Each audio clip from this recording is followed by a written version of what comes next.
తేనె చుక్క తెచ్చిన ప్రమాదం. పూర్వకాలంలో ప్రతిష్టాన నగరంలో ఒక బాటసారి నెత్తిపై తేనెకుండను పెట్టుకొని తిరుగుతున్నాడు.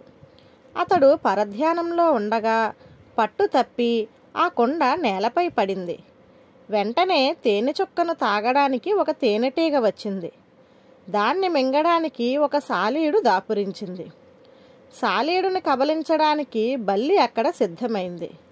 బల్లిని మృంగడానికి పిల్లి రానే వచ్చింది. దాంతో రాజసేవకుడి పెంపుడు కుక్క వచ్చి పిల్లిని భయపెట్టింది.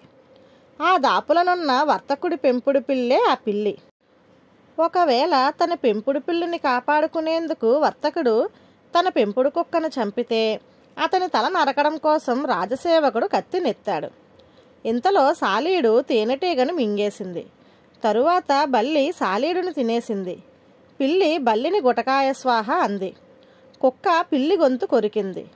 వర్తకుడు కోపంతో ఊగిపోతూ కర్రనెత్తి కుక్కను చంపాడు.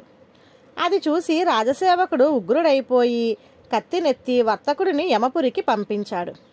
రక్తపు మడుగులో కొట్టుమిట్టాడుతున్న నీతివంతకుడైన వర్తకుడిని చూసి ప్రజలందరూ కలిసి రాజసేవకుడిని మట్టుబెట్టారు.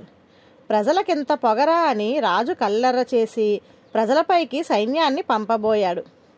అప్పుడు మంత్రి, మహారాజా, ఇప్పటికే జరగకూడని రక్తపాతం జరిగిపోయింది. తేనె చుక్కపై తేనెటీగ వాలడం, దాన్ని సాలీడు మింగడం, సాలీడును బల్లి, బల్లిని పిల్లి మింగడం అంతా ప్రకృతి సహజం. అయితే తన పిల్లిని చంపిందన్న ఆగ్రహంతో వర్తకుడు కుక్కను చంపాడు.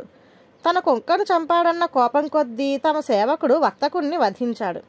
ప్రజలు వర్తకుడి మీద అభిమానం కొద్దీ తమ సేవకుడి మీద పగ సాధించారు. ఇప్పుడు తమరు అదే ఆవేశంలో ప్రజలందరి మీదకి సైన్యాన్ని పంపడం ఎంతవరకు సమంజసమో ప్రశాంతంగా ఆలోచించండి.